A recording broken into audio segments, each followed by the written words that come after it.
Well, let's move to a story with, I would say, a definitely different tone. The burly comic actor Seth Rogen had already sparked one international incident when his 2014 movie, The Interview, a political satire of North Korea, not only drew condemnation from Pyongyang, but even provoked a cyber hack on the film's producer, Sony Studios. That was pretty serious. But now Rogen has managed to whip up another kind of controversy, and this one involving Israel, the Jewish Agency, and even Rogen's Canadian Jewish mother. Well, it is starting to sound a bit like a Seth Rogen movie. Well, for more, let's go to our senior U.S. correspondent, Mike Wagenheim in New York. And Mike, maybe a little background on how this, I guess, kerfuffle with Seth Rogen began. Kerfuffle is an accurate representation. Rogen went on a very popular podcast with fellow comedian Mark Maron, ostensibly to promote his new movie called An American Pickle, which is about a Jewish immigrant who works in a pickle factory and gets stuck in brine for 100 years and emerges in modern-day Brooklyn.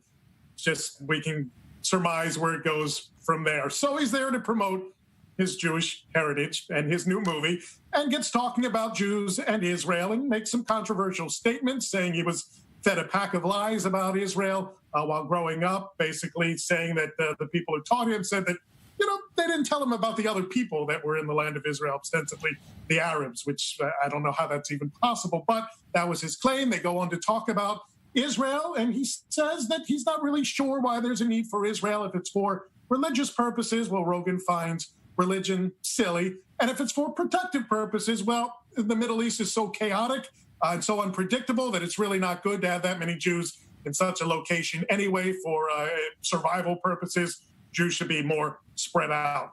Those comments cause a whole lot of controversy among Jews, among Zionists, and so Rogen dealing with the fallout of those particular comments. So what happens from there? The Jewish Agency, which helps promote immigration to Israel, sends a letter to Rogen's house in Canada. His mom gets it, says, Ms. Seth, I want you to call Jewish Agency head Isaac Herzog. Herzog, the former leader of the Israeli opposition in the parliament. So they get together on a Zoom call. Rogen says the conversations, the contents of the conversation were supposed to be private. Herzog releases basically a summary on his Facebook page. So let's put up on the screen exactly what Herzog says about that conversation. He says, Seth was kind enough to make clear to me that what was missing in the published interview, that podcast, was what he did not say, how important Israel is to him, and that, of course, Israel must exist.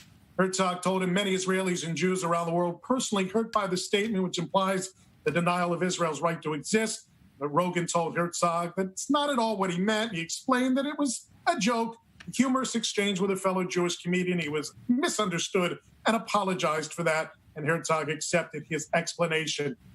Of course, that's the end of the story, right? Of course not. An Israeli-American journalist reaches out to Rogen for clarification on Herzog's comments, and here's what Rogen texted to her. Let's put it up on the screen.